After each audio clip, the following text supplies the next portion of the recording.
Chaque année, en France, au moins 50 000 personnes font face à des symptômes mystérieux.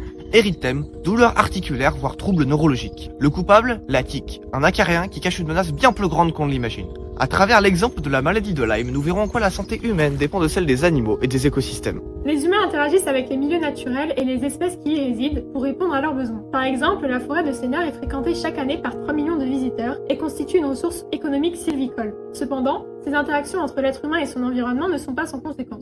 La tique Ixodes ricinus, potentiellement porteuse de l'agent pathogène responsable de la maladie de Lyme, la bactérie Borrelia burgdorferi, a un cycle de vie composé de 3 phases, la larve, la nymphe, puis la phase adulte. Entre chacun de ces stades, elle effectue un repas sanguin, ainsi la larve, en mordant un hôte potentiellement infecté par la bactérie, peut en devenir porteuse et la transmettre à ses hôtes suivants. C'est donc en s'intégrant à l'écosystème forêt que l'être humain peut devenir l'hôte accidentel d'une tique qui, si elle en est porteuse, lui transmettra la bactérie Borrelia. Par ailleurs, les hôtes usuels de la tique, lors de son passage de la nymphe à l'âge adulte, sont généralement des cervidés et des rongeurs, qui constituent des réservoirs pour la bactérie Borrelia, c'est-à-dire qu'ils permettent sa multiplication.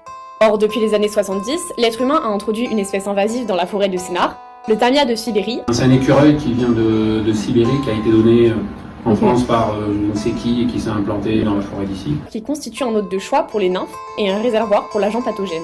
En effet, des études ont conduit à constater que le nombre de tiques présentes sur les tamias était supérieur au nombre de tiques présentes sur les autres rongeurs locaux. On compte en effet, en juillet 2007, plus de 100 tiques Ixodes ricinus chez des tamias de Sibérie mâles contre 20, chez les mulots et campagnols mâles en moyenne. De plus, il a été observé que la prévalence en Borrelia burgdorferi, comprise entre 30 et 70% chez le tamia, était plus importante chez celui-ci que chez les mulots et campagnols. Ainsi, le tamia infecterait 8 fois plus de tiques que les petits rongeurs forestiers. Le tamia de Sibérie semble donc corrélé à la prévalence en Borrelia burgdorferi, qui est responsable de la maladie de Lyme, peut influencer la santé humaine. Cependant, d'après Institut Pasteur, aucun lien de cause à effet entre les tamias de Sibérie et la maladie de Lyme n'a été prouvé. Jusqu'ici, la prévention visait à sensibiliser la population concernant les mesures à prendre avant de se rendre en forêt. Des habits aussi clairs, mettre les chaussettes sur les pantalons, les bottes, etc.